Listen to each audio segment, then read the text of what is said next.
Hey everyone, it's Celine from Blue Cala Patterns, and welcome to the video tutorial for the Lisianthus handbag. If it looks a bit familiar, it's because it was based on my now retired Lotus handbag, but I redid pretty much the entire pattern. Most of the pattern pieces are different, the construction is different. And I've rewritten all of the instructions as well. So this is coming out as a whole new release. It is somewhat similar to the original bag, but I did make quite a few changes. So it still has that main zippered compartment, and it still has those two side pockets that have a magnetic snap closure, but I did add some strap connectors, and I've added where the rectangle rings are attached to those strap connectors, and those are starting here where the bottom piece is attached. And then the biggest part is that the main closure, the main zippered closure, now goes from end to end and opens nice and wide. So if you've made my Baronia bowler pattern, it's quite similar to that. It has the gussets to make sure that nothing falls out of your bag, and it opens nice and wide so you can easily see and access everything. There's two slip pockets, and then there is a zippered pocket, and I did use waterproof canvas for the lining, and then I did use some quilt lace cotton for a few things just for contrast. The gussets here, they must be in fabric unless you have an industrial machine that is capable of going through thick layers, just for where the gusset is inserted into the seam here where the zipper is attached. It's just much easier for domestic machines if you use cotton here. And then I also used cotton for the lining of these two side compartments, but that was my choice. I just chose to use something colorful and pretty for those lining pieces. But in this video, I'm going to use waterproof canvas for these as well. So this is the bag, and then I also added purse feet this time. The other one did not have any purse feet. So I'm going to just set this bag aside, and then we're going to go through the list of supplies that you're going to need. So first thing is obviously you're going to read the entire pattern before you start. I always recommend that you read it from start to end. And you're going to print out the pattern pieces at a scale of actual size, not a scale of 100%, because unfortunately some printers don't do a good job printing accurately if you use a scale of 100%. So always select actual size in Adobe Reader. I'm going to talk a bit more about the pattern pieces in a bit, but first we're just going to go through the list of supplies that you need. So in this video, I am going to be using an all cork exterior. If you want to use a cotton canvas or something similar, you can absolutely do that. So in the list of supplies, I'm saying half a yard of exterior fabric. That's this one here, the floral cork print. So if you're using cork or vinyl like I am, you won't really need interfacing if you're using a waterproof canvas lining. But if you use cotton canvas, then you're going to also need some fusible woven interfacing and some fusible fleece to give this part some structure. And then you need half a yard of contrast fabric. So that's everything that you see here in the natural cork. I also used it in here. Okay, so that is your contrast fabric. And then the exterior is this, and then these two pieces here. Now for in the inside as well, for the zipper overlay, I'll show you that. That is also in the contrast fabric, but you could use exterior, it doesn't really matter. Now lining fabric, I used waterproof canvas, like I mentioned, so I needed about half a yard for the main lining pieces, as well as these pieces as well, the side pocket pieces. If you're using cotton fabric, then you're going to need a full yard of cotton fabric. But if you're doing like me and you're doing a combination of waterproof canvas and cotton, you'll need a half a yard of each. Now, interfacing is going to really vary based on what you've selected for your materials. So, like I said, if you're using all cork or all vinyl for your exterior and you're using waterproof canvas for your lining, you're going to need very little interfacing. The only thing that you're really going to need in that case is a firm sew-in interfacing, and that's for the bottom here. There's a piece here. You'll see that later. And if whatever pieces you're doing in a cotton fabric, you're going to need some fusible woven interfacing. In terms of notions and supplies, you're going to need 4 1-inch rectangle rings. So I'm using these fancy twisted strap rings that I have, but you can use just regular rectangle rings, that's fine. You're also going to need 2 18mm magnetic snaps, that's to keep those side pockets closed. And then optionally you can add the purse feet, so you're going to need 4 purse feet, but these are optional. You don't have to add them if you don't want to. And then you're going to need 2 zippers. So I have a 30-inch piece of zipper tape with 2 pulls. That's for the main closure of your bag. And then you're going to need a 10-inch piece of zipper tape with a single pull, and that's for your interior zipper pocket. Now, other things you might want, pins and clips, of course, fabric glue. I use Fabri-Tac. Obviously, some coordinating thread. You might want some duct tape to cover the prongs of your magnetic snaps.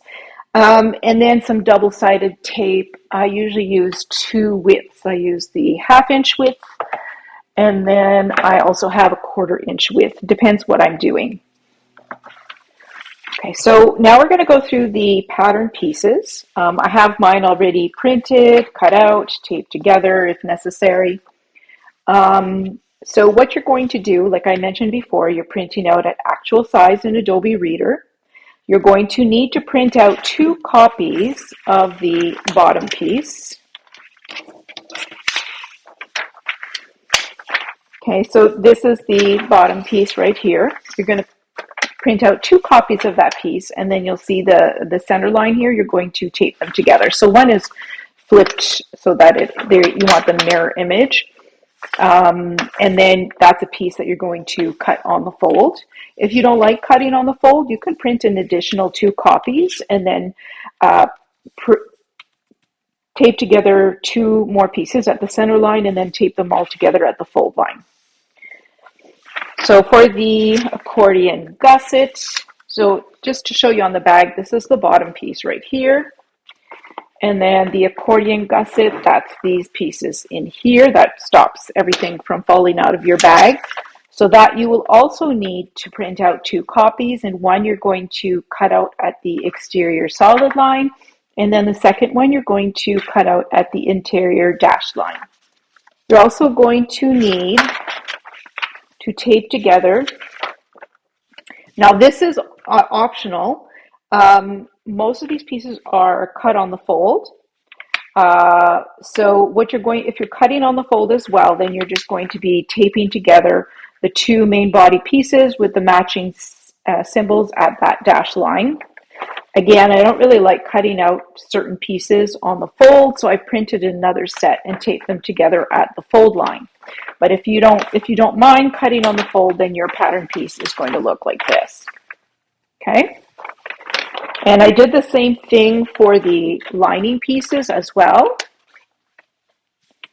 and for the side pocket piece. So I printed out 2 copies and I taped together at that fold line in the center. I find waterproof canvas especially to be very difficult to cut on the fold, so I prefer to print out 2 copies and do this. So for my interior band piece as well, I did the same thing. I printed 2 copies and taped together at that center fold line. Okay, so what I'm going to do before we start cutting out, I'm going to show you where all of these pieces are located on the bag. So I've already showed you where the bottom is, and I've already showed you where the accordion gusset is, which is on the inside. The lining piece, that's this piece and this piece here, okay, and comes all the way, they're joined at the bottom here. So that's these 2 pieces here. The side pocket, that's these lining pieces right here, here, here, and here. The main body, there's 2 pieces, this one and this one. Interior band, that's the piece we see at the top here of the side pocket. So it's this piece right here, and it is joined to interior band middle, which is this part right here and right here where we've got the snap here, and then the other half of the snap is on the interior band. And then exterior band, that's this piece right here and right here on the exterior of the bag. And then there's a bunch of other pieces that we're going to cut. There is a cutting chart on page 3. So you'll see that there's quite a few, the first entries are all pattern pieces, and then the rest are cut to measurements. So the bottom firm interfacing, which is in here to give the bottom some structure, that's cut to measurements. The strap connectors, the shoulder straps, the slip pocket, the zipper pocket lining pieces here and here, and the zipper overlay. Those are all cut to measurements. So I'm going to take out all of my cut pieces, and we're going to go through all of those. Okay, so following the cutting chart, the first thing we need to cut are 2 main body pieces, and that is cut from a pattern piece. That is this one here. Okay, and I mentioned this before, but if you're using cork or vinyl, you don't need any interfacing. If you're using, let's say you decided to use a quilt weight cotton, or you're using a cotton canvas, you're also going to cut out a matching piece of fusible woven interfacing for each one, as well as a piece of matching fusible fleece. Okay, now I don't recommend using foam for this bag. When you're adding the side pockets, and if you're using something more rigid like waterproof canvas for the lining, it's really overkill and it's going to make it really bulky in some areas. So fusible fleece is preferable for this bag.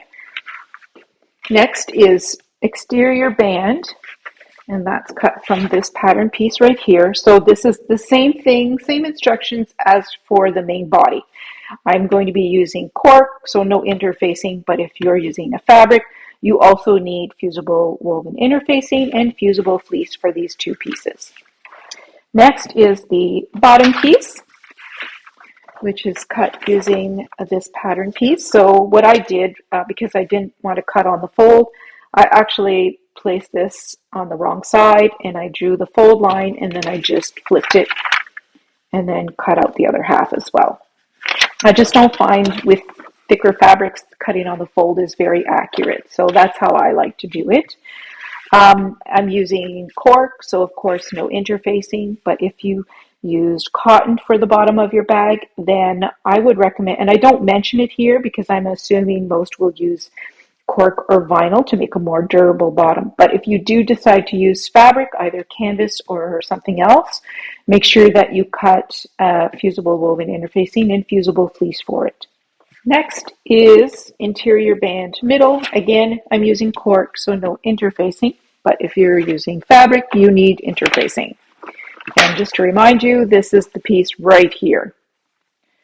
Okay, and on this bag as well, I decided to do the same as this one and use natural cork as my contrast fabric. So just 2 pieces.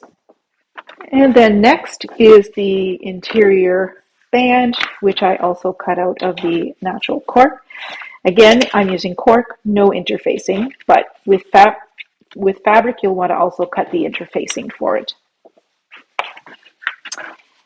Next is the side pocket, and unlike the sample bag that I just showed you, where I used a cotton fabric with fusible woven interfacing, this time I'm going to be using waterproof canvas.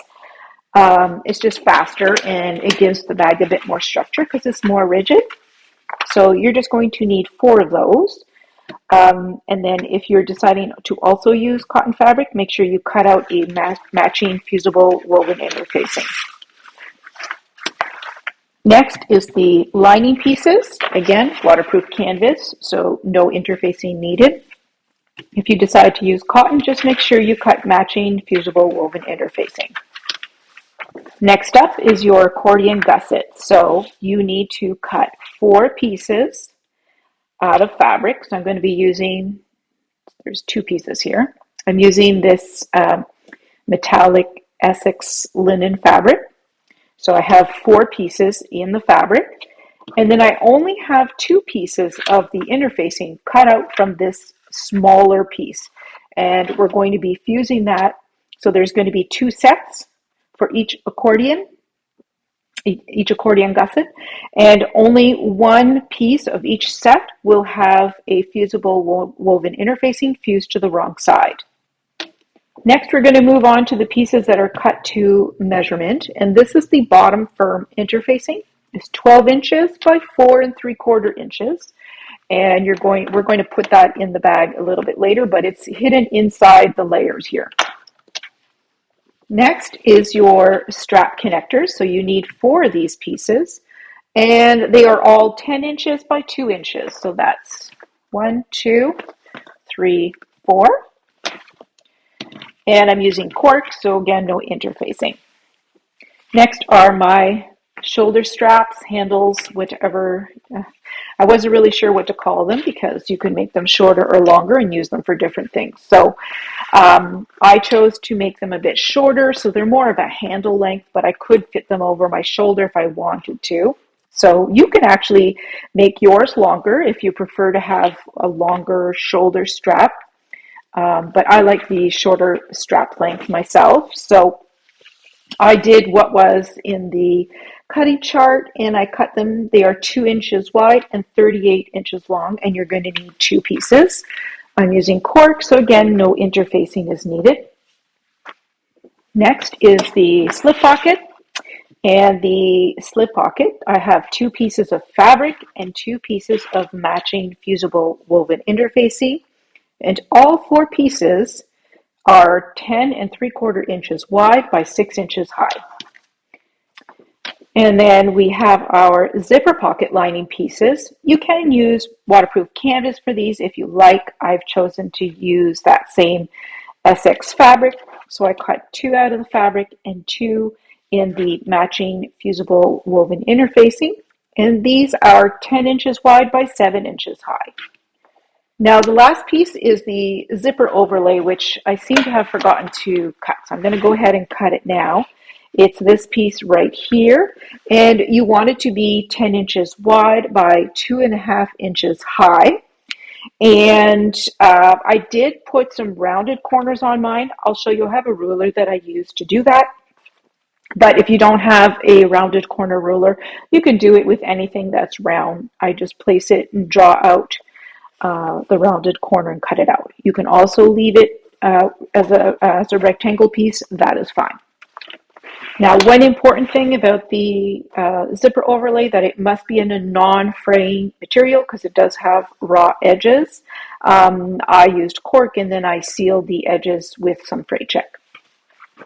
Now, on page 4, I did include photographs of the bag, and I've pointed out the names of each part just so that you can have a reminder as you're cutting out, even though I just went through it here in the video. And then the next thing we're going to do, there is very little to do, but we're going to do our interfacing. So anytime you have a piece that's out of cotton fabric, you're going to fuse the fusible woven interfacing to the wrong side. Now I'm using this Essex, which doesn't really have a right side, wrong side, so I'm just going to fuse it to the wrong, what I consider the wrong side, doesn't matter. And then you're going to, if you've used fabric for any of the exterior pieces, you're going to then fuse fusible fleece on top of the fusible woven interfacing. Now, if you're not sure if your machine can handle bulky layers, you may want to trim the seam allowance off that fusible fleece and then fuse it to the wrong side. And then really the only thing that we need to do for interfacing is to add the bottom firm interfacing to our bottom piece. So that is these here. So I already have, because I like I mentioned before, I draw the fold line from my bottom piece on the wrong side. I know that this is going to be the center. But I also like to mark the center on this piece.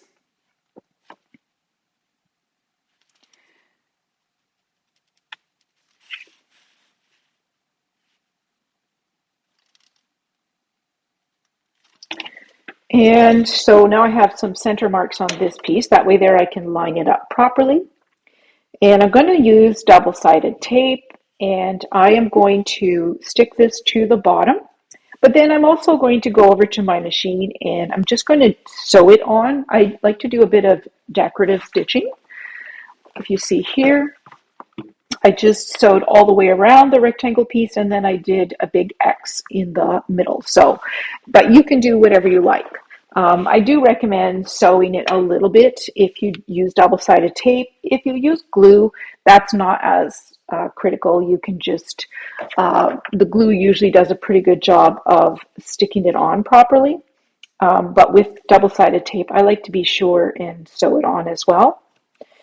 And then when we start assembly, we're going to install the purse feet, and we're going to install those through the bottom and the bottom firm interfacing. I'm going to use 3 pieces.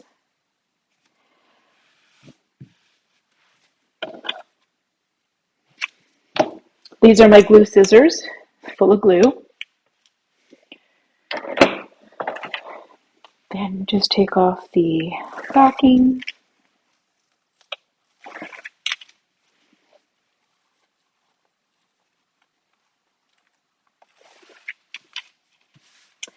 And use those center marks to make sure it's all lined up nicely. And then you want to have about 1/2 inch of space on either side, here and here, like this. Okay, and then I'm going to go and sew this in place as well. Make sure that you use a thread color that looks nice with your bottom, whatever color your bottom is.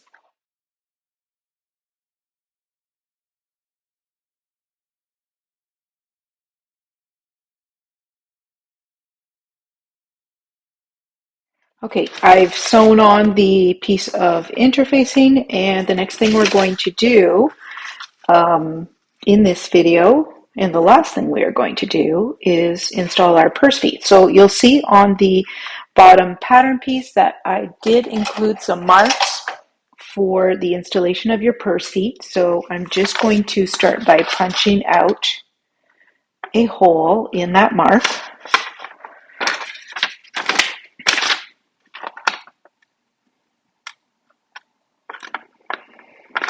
And then we're going to transfer those marks to your bottom piece here.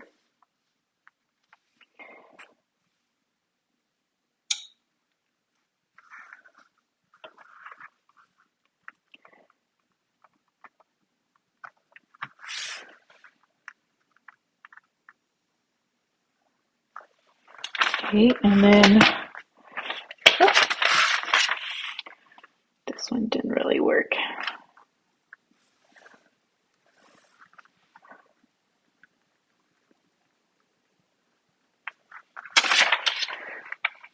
Very bright. You probably can't see them on camera, but I don't really like making very dark marks on cork, just in case I make a mistake. And the other side.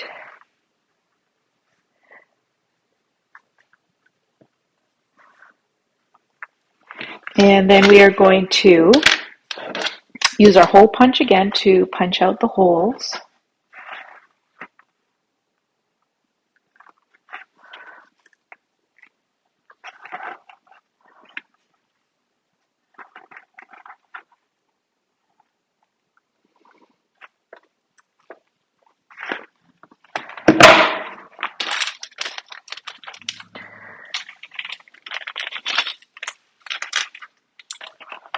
And then you just insert the prongs into the hole.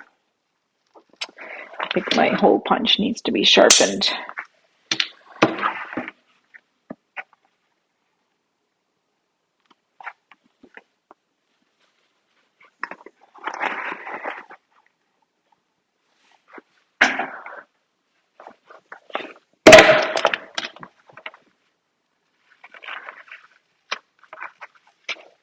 So I'm just going to show you two, and then you will repeat the same thing for the other two. Okay, and then you are going to, I just kind of split the prongs apart a little bit and add the washer. And then you spread those prongs to secure. Now, you should be using duct tape to cover these. I seem to not have mine handy.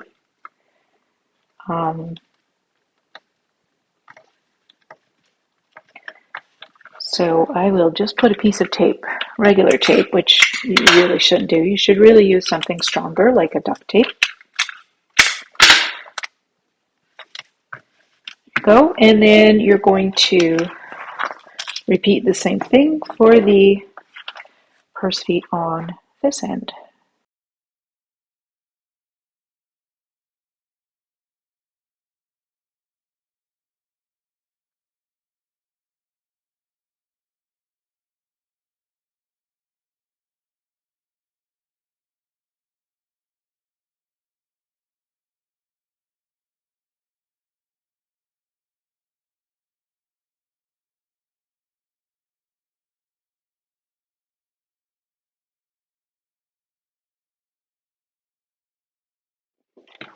So that's the end of this video.